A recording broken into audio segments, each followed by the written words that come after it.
some countries, European countries especially, they are banning GMO products from the market. And in countries like the USA that we have mentioned, they don't want to encourage. At some point, they were promoting GMO products, agricultural products, but now they are saying we have to minimize it. We have to stop this because it's becoming toxic to our community, to our people. Yeah, and some might say it's also cancerous. Yeah, you know, in 1996 when GMO introduced in our world, it started mostly in Europe country and in US country by starting GM maize to tolerate a pest, because maize is highly sensitive and highly affected by pests. So some Europe scientists, they created GM maize that can tolerate the pest. To kill the pests they produce their own chemical through genetic engineering. So in that time, Germany, France, or other country, and US, 6 countries, in 1.7 million hectares, they use GM plants in 1996. But after 6 or 5 years, highly protesting starts in Europe. But no research data that show any impact. The protests, they show it will cause cancer, it will cause sterility, it will cause any unintended impact on human health, biodiversity, or animal health. And highly protests are faced in Europe, and some countries they suspend the GM products as a research level, as a commercial level. Okay. But in that time, but it doesn't have no any research or scientific data that show have an impact. Okay. And even it is law or policy, European Commission policy is not clear about GMO. Correct me if I'm wrong. And my understanding about GMO, the information that I've got, one of them says that it is based on what you also have said. It is modification of a certain gene to make it better or to make it drought resistant. For example, if you want to increase the shelf life of a tomato, you take out the gene that enables the tomato to degrade or to spoil over time. You take it out, and that tomato will if it had, for example, 2-3 days shelf life, with that genetically modification, it can last for 2 weeks, a week, based on that. But when you consume it on the shelf, it looks good, red, perfect.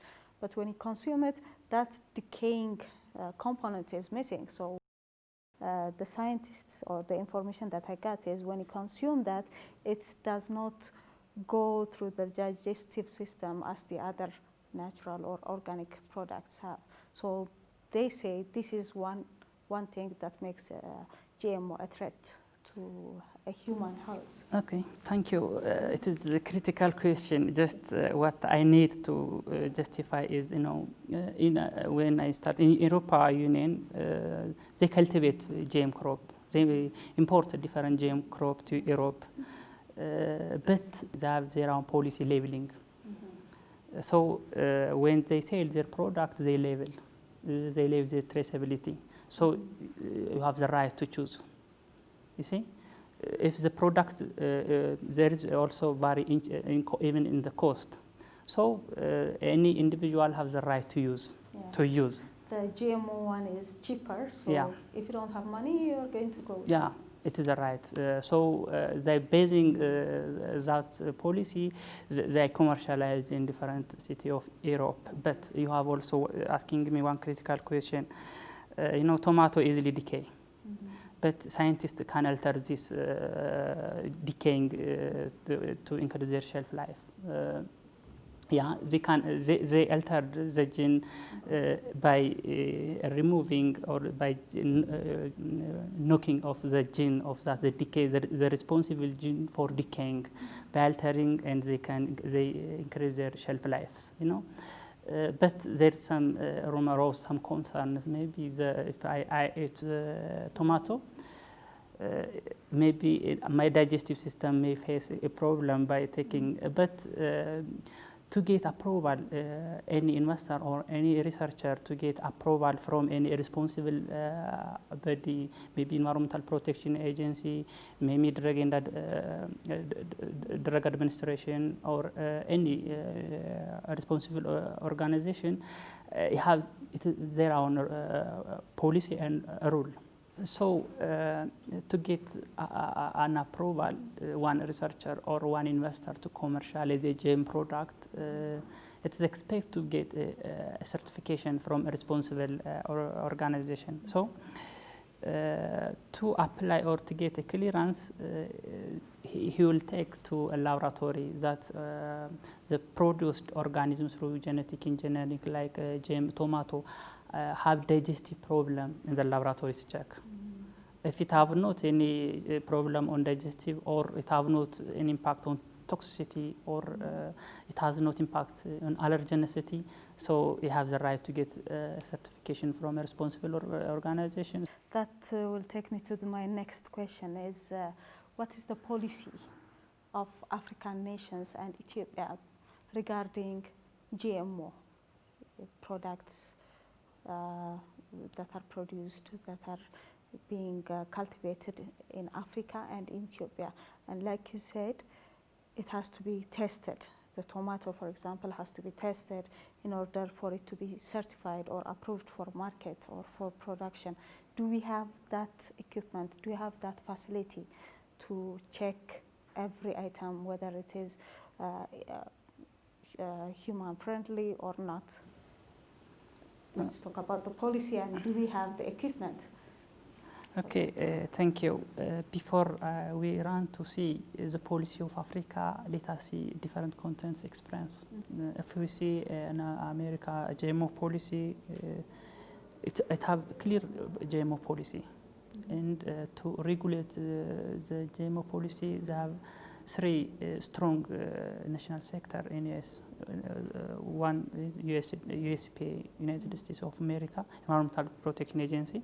The second is Food and Drug Administration sector, and the third USDA.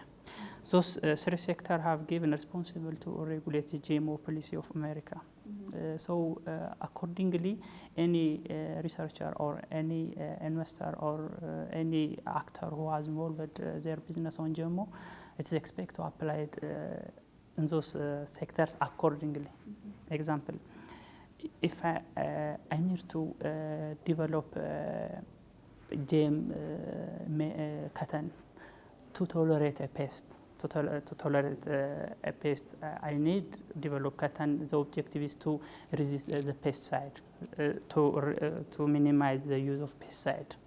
So after developing those GM cotton, or before developing GM cotton, I expected to apply in Environmental Protection Agency sector, because it will apply in the environment. So the environmental regulatory body, they expected to assess the document.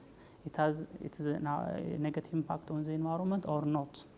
So they will see different parameters, like this GM cotton have toxic effect on the environment, or is any environmental on human health or another biodiversity system.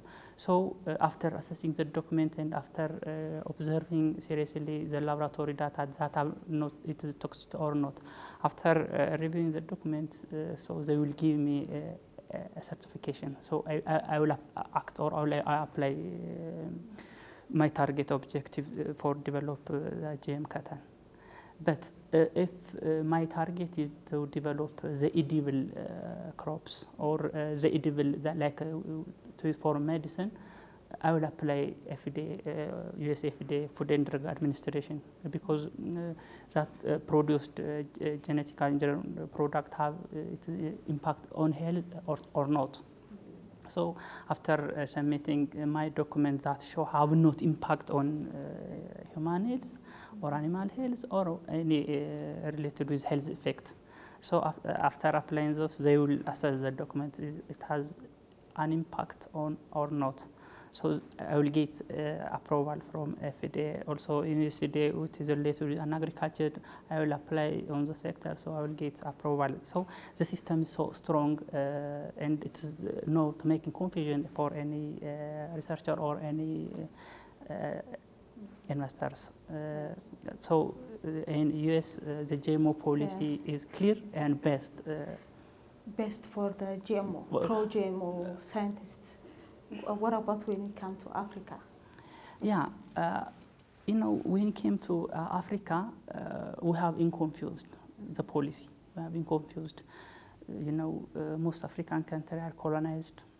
So their trades, their agriculture system, their politics is highly intimated with the pre-colonized status. We know they are colonized by different European countries. So in Europe, the policy of GMO is not clear. Sometimes they seem to serious on biosafety. Sometimes they will come flexible. When it came to in Africa, they are the same as Europe, because their policy is aligned with that country. But different African countries have same good GMO policy. For example, if we take Ethiopia, we have strict policy on GMO, strict policy. We have own biosafety that to regulate also the biosafety. It's also mandatory responsible organization like Ethiopian Environment and Forest and Climate Change Commission has the responsible organization to act on GMO policy. Also to develop any GMO products, or they have also the responsible institute also in Ethiopia. If you see Ethiopian Agriculture Research Institute, they have engaged with making GMO research. Also Ethiopian Biotechnology Institute, also it is a mandated organization which is given responsible by our government. So we have also clear GMO policy for using and for regulation. For example, cotton is easily, and it is very sensitive to pest. It is highly affected by pests, and our cotton product is very low due to it is highly exposed for pesticide. But our agriculture research institutes have become an actor to solve this problem by developing a GM cotton.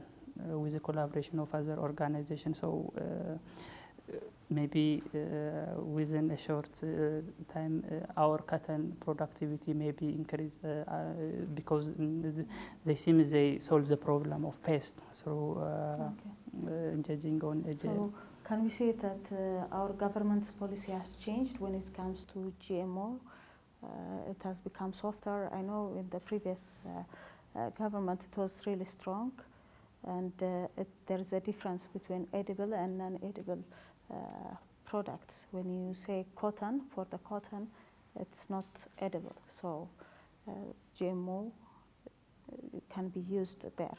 But when it comes to edible, what's the policy on that? And do we have the technology or the materials to see which one is damaging, which one is good? Yeah, the policy is, that means the government it is EPRDF, even the own government is the previous EPRDF, but the policy is regulated by the same sector. We have for the first time our biosafety law is approved in Ethiopian Parliament as by proclamation in 2009 European calendar. In that time, of course, the government has the right to approve that policy. It is so strict because in European countries there is a high protest about GMO. Some groups they say, yeah, it is will cause for cancer, it will cause for diabetes, it will cause sterility, it will cause allergenicity. So there is high debate between pro-GMO and who loves GMO in different continents. In that time, high opposition have in Europe. In that time, also the wind is flowing into Ethiopia, and our government is directly approved to use strictly the GMO policy. It is not flexible. You can't use for research even, and you can not use for commercialize. So it was against. It is almost against in 2009. But different researchers, they opposed this law because it is anti-science. Yeah, as previously said, GMO have its own role in bioeconomy, so through boosting different industry. So our researcher or the scientists highly opposed. Some regulatory body highly opposed. They are anti-GMO. Our scientists are, we cannot say pro-GMO, but we should be used systematically. We should be used biotechnology role in our economy. Then after a long debate in 2050, the biosafety rule is amended. Amended for research and for commercialize, but to implement for research and for commercialize, they run out directive to use for research purpose. There is strict procedures. How can we apply? For commercialization also, it has strict directives to use for commercialization process. Okay. So we are now governed by 2050 GM policy. Okay. So which differentiates the commercial and the research GMOs? Okay. That's really an interesting debate that we have. Unfortunately, we are out of time, but in the future, we are going to continue this discussion based on Adugna, who is a biotechnology researcher with the Ethiopian Environmental and Forest Research Institute. So basically what we have discussed about is the different policies that countries apply when it comes to GMO. Some are pro, some are against, but there are still a lot of research, a lot of findings that have to be found or known for it to be said safe or unsafe. A lot of gray areas when it comes to genetically modified organisms, which the researchers are working hard on to make it safe. So with that, we come to the end of this week's edition of African View. Thank you for being with us, and I would like to also thank Mado Hotel, who has provided us with this discussion platform. And thank you, Mr. Adugna, for coming here and giving discussions. And in the future, we also will have other discussions on GMO and its findings, its pros and cons. And we'll bring it all to you. Till next time, goodbye.